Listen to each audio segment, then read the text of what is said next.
Hello, hello there. It is 8 o'clock on Wednesday evening. I am back.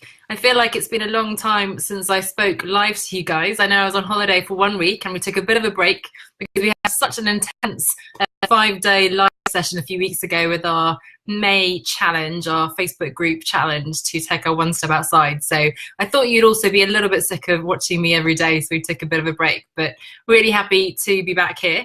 And for those of you who are new to the group, massive welcome. Hopefully you know who I am. My name is Anna Lundberg and I'm the founder of One Step Outside, which is where you are now. This is one of many channels where you can interact and watch trainings and get tips. And in this group in particular, really interact with lots of like-minded people who are working on similar goals to you as well. So massive welcome into the group. And this is where I'll be more or less every Wednesday evening, 8 o'clock UK time. I appreciate you're all in different time zones, so really big apologies, real big apologies. I was going to say American accent for some reason, just to reflect the international nature of the group, that I can't cater for all different time zones, but hopefully this works for many of you. You can of course always watch the recordings after the fact. You can ask questions throughout the week and I'll pick them up and maybe do a training on them if they're specific to the session, like today on freelancing that I'll talk about in a minute. You can put those comments and questions there too, and you can watch the recording, you can watch the replay, and you can let me know any questions and I'll be back here as well. So I'd love for you to join live. You know, it's a great opportunity to chat to me in person, one-on-one almost, although we're sort of behind a computer, but it's a great advantage in Facebook these days and technology, which lets us sort of interact, and we can really have a bit of back and forth. You can comment and interact with other people on the live as well. And I just think it's a much more interactive experience. So do say hello if you're watching. Tell me where you're from and where you're watching from, how you're doing. I'm in a really good mood tonight. I mean, I usually am, but I must say yesterday I had a bit of a dip because I slept so badly for some reason on, what was it, Monday night. Well, for no reason really, and it just completely killed my energy yesterday. So I was writing yesterday about people's tips on how to pick up your energy and got quite a few good discussion points there in terms of Chris suggesting a Rubik's Cube. We were talking also about sort of little micro resilience, micro moments of meditation and so on. So check that out if that's something you've been suffering from, and let us know your tips as well. But anyway, as it turns out, I struggled through yesterday. I did drink lots of water, got a bit of fresh air. I went to bed very early, and today I've even managed to do exercise. I've been outside and I'm feeling happy and energetic, so all good and back in the game. I was just listening to some Tony Award tracks as well, because they had the Tonys last weekend.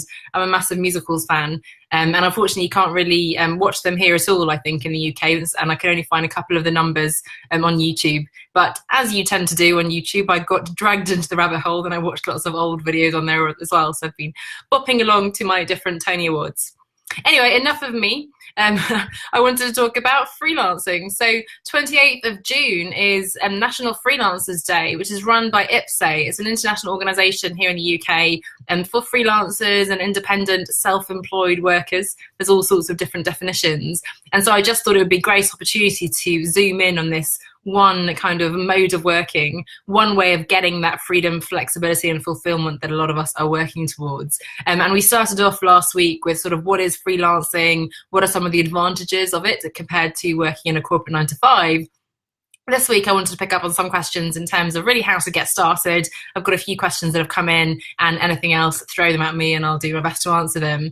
Next week we'll be looking at the challenges on freelancing. So if you are already a bit further along and you're struggling maybe with that kind of roller coaster of ups and downs, too many clients one day, too few, or you don't know how to set your rates, you're lacking a bit in confidence, whatever it might be, just again, throw your questions at me and we'll dig into those and share all sort of the dark side of freelancing next week. And then the following week, the final of the 4 weeks focused on freelancing, we'll look at some more advanced strategies. So if you're further along, again, you've already been freelancing for a while, but you want to shift your focus, you want to take things to the next level, or you want to move to some more passive income. I was talking to someone about that the other day in terms of, you know, not just trading your work, your hours for money, but really treating yourself almost like an entrepreneur, like a business owner, instead of just doing sort of the freelancing jobs with clients and so on. So if you are a bit further along, you may still get some tips today, but definitely check out the next couple of weeks as well.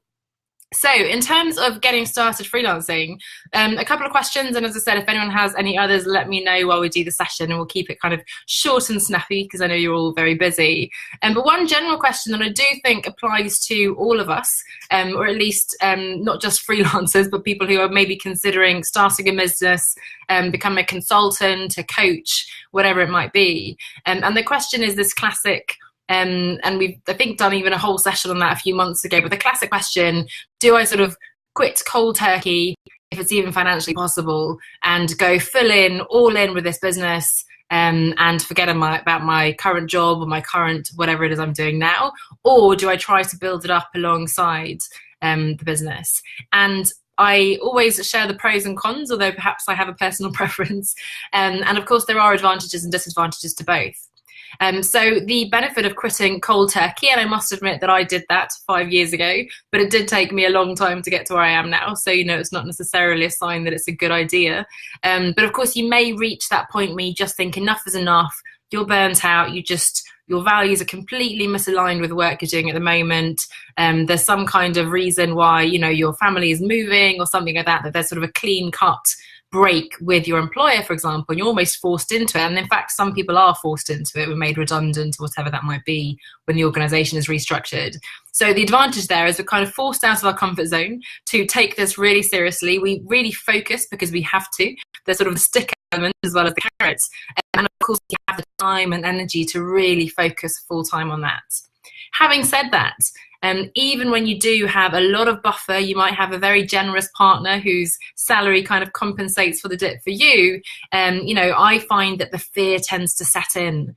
So it happens time and time again with people I'm chatting to who've said from the beginning they have this euphoria of, oh my goodness, this is amazing, and I'm quitting my job, it feels fantastic, all the freedom and so on. And soon enough, you've lost a bit of focus, you don't know exactly what or why you're doing something, and actually the days kind of pass and you get more and more demoralized, and often you'll end up kind of randomly applying to jobs, spending time on job sites and so on. So I think the risk with the all-in is that unless you really do knuckle down and have a great strategy and plan and network and investment and so on straight from the get-go, it's probably better to, if at all possible, build it up alongside another job. Of course, the ideal probably is to be able to go down to sort of part-time in your current work and then gradually scale up in your new freelancing work, but that may or may not be possible.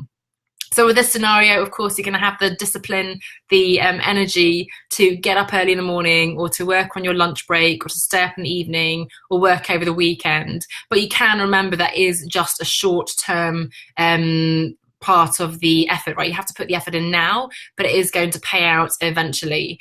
So I think that's probably the best route to take in terms of really doing it in a more sensible way, and certainly in a more long-lasting, sustainable way. As exciting as it can feel to sort of jump into something spontaneously, I think really the slower, less sexy approach is probably the more sustainable approach. And I'm really glad you agree. Hi, Fiden, really great to see you back here as well.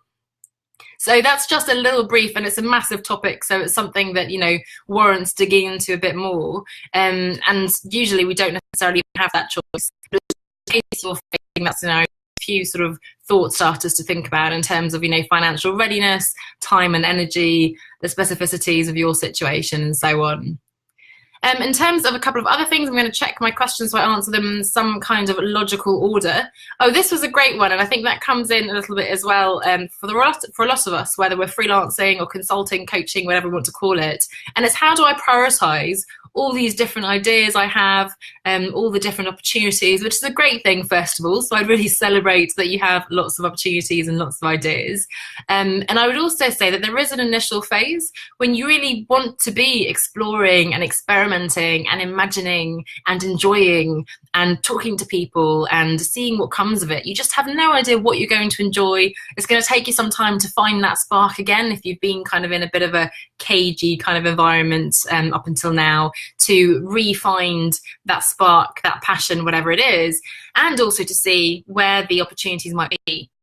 Because you might have here, but actually the need is over here, or your network is actually asking for something else, and so on. So the first thing I'd say is give yourself the patience, the opportunity to actually explore and enjoy all those different ideas, and allow yourself that kind of brainstorming phase, really, before you sort of knuckle down and focus on things. So allow yourself that big phase, expand your options before you narrow down.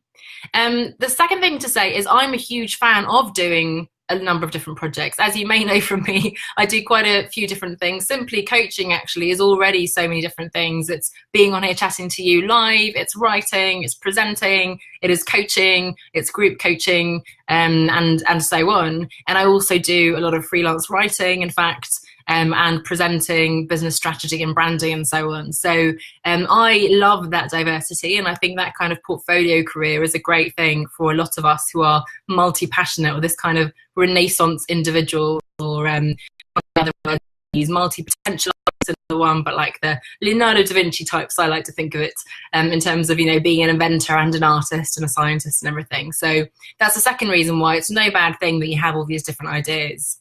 What I would say, though, is that it's not possible, in my own very difficult experience, to launch 2, 3, 4 businesses at the same time. You simply cannot put the same amount of energy and effort 100% into each of these, especially if you're already doing a part-time, full-time job.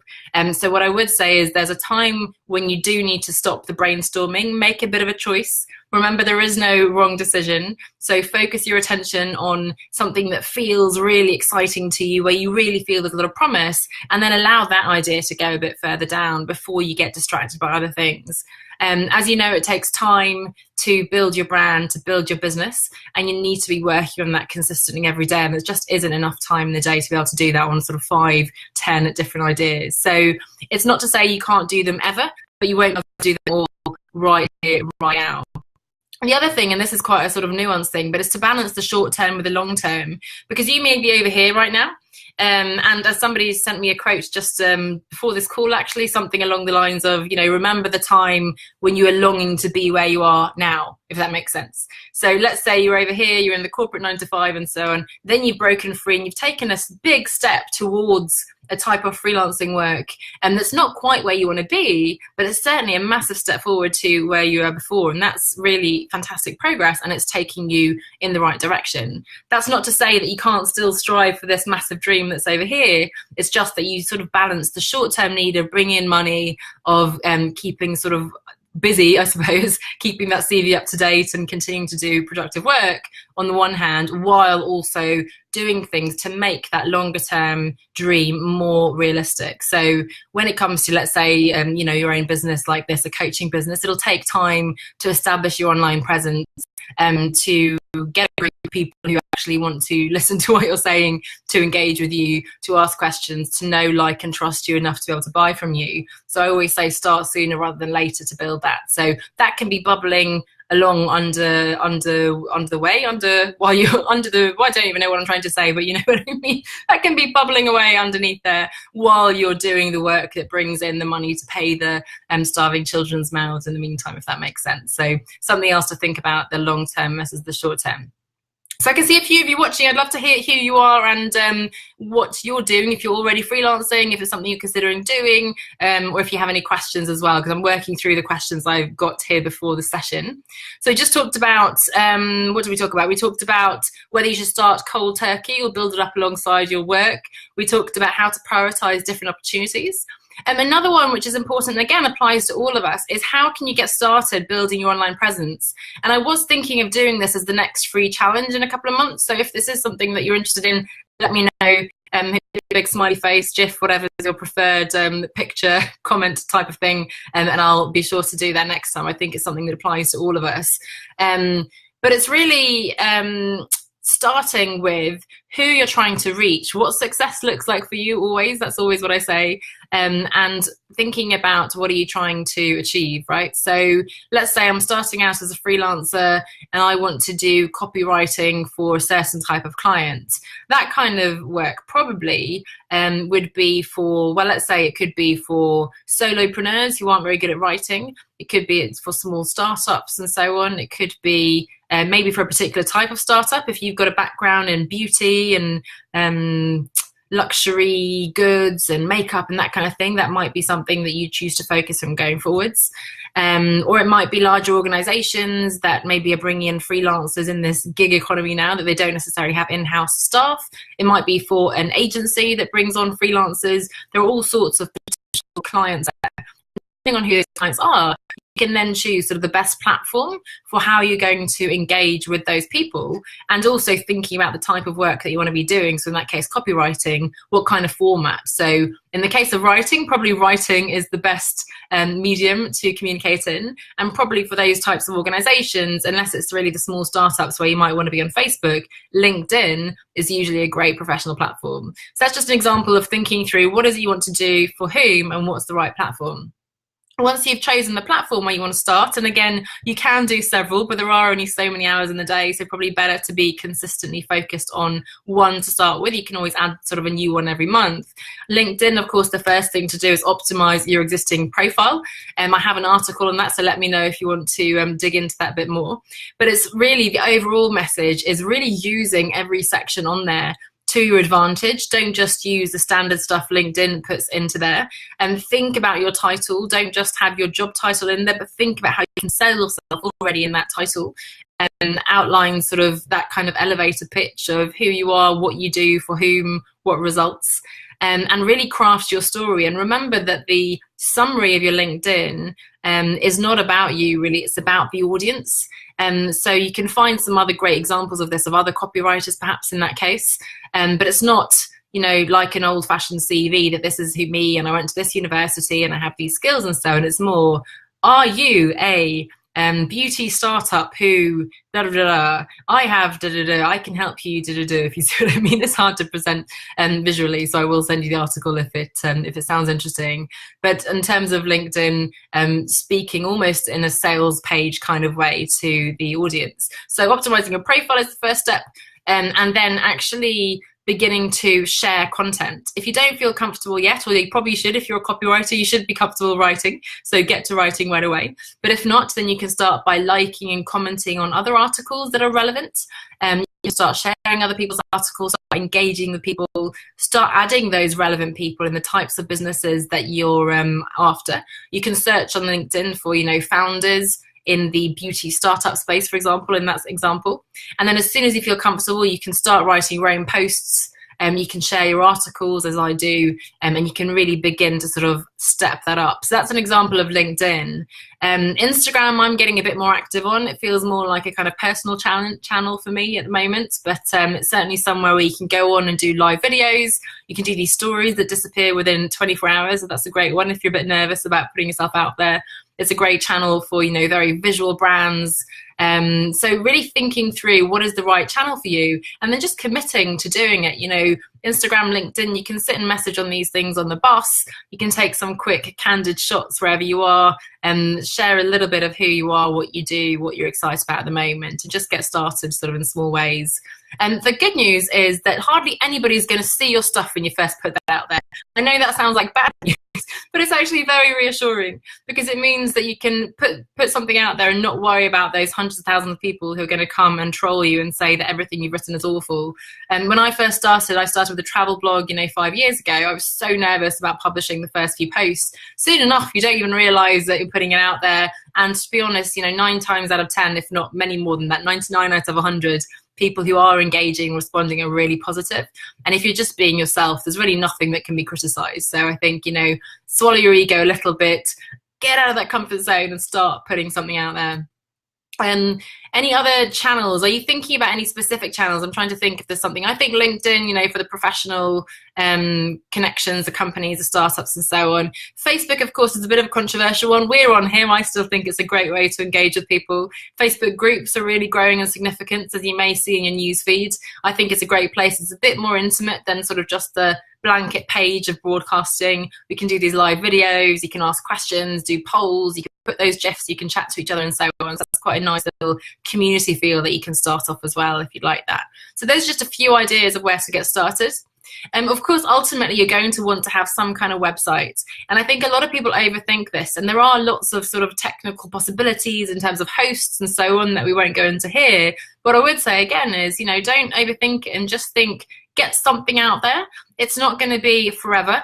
The amazing thing about digital is that you can always revise, you can refine. I'm continually changing things on my website. And again, at the beginning, hardly anyone's going to see it. So get something up there, let it rest for a few days, and you come back to it. You can refine your message, you can check it with some friends and so on, you can see what's going on. So, you know, rather get it out there rather than overthinking it with lots of doodles and reanalyzing it and sort of worrying that you don't have your messaging exactly as it should be. So I think just getting something out there.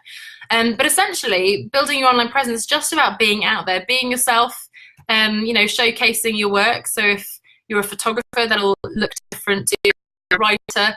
If you're a consultant, you might want to write some more sort of thought leadership pieces. But again, they don't need to be complicated. I tend to copy my articles onto LinkedIn, but a lot of people with great success, you know, just write some quite long posts. And I think that's a great way to start as well. So just thinking about the kind of audience you want to reach, the areas that you want to be known as an expert in, and then tentatively take those first steps out there.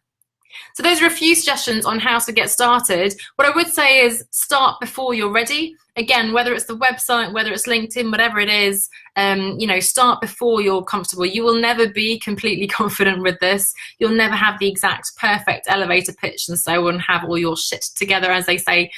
So really start before you're ready. And each step you take is going to build that confidence anyway, and will get you a bit of a following and interaction. You'll see what people enjoy, what people respond to, and you'll see what you enjoy, which is the most important thing as well. And so those are the questions I had. Does anyone else have any other questions in terms of getting started?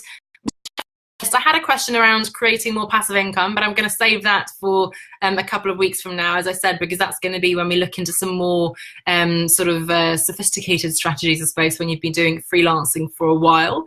Anything else in terms of getting started? I did also write a blog post on this week, so I can pop that in the comments as well, so you can read that if you'd like a bit of a sort of a more detailed overview of a few of the steps that I've suggested getting started too. But if not, then I'll leave you for tonight so you can get on with your evening. Thanks so much for joining. If you're watching the replay, let me know and ask your comments and questions. I'm really happy to be back here chatting to you live. So as I said, every Wednesday evening, 8 o'clock, I'll be here.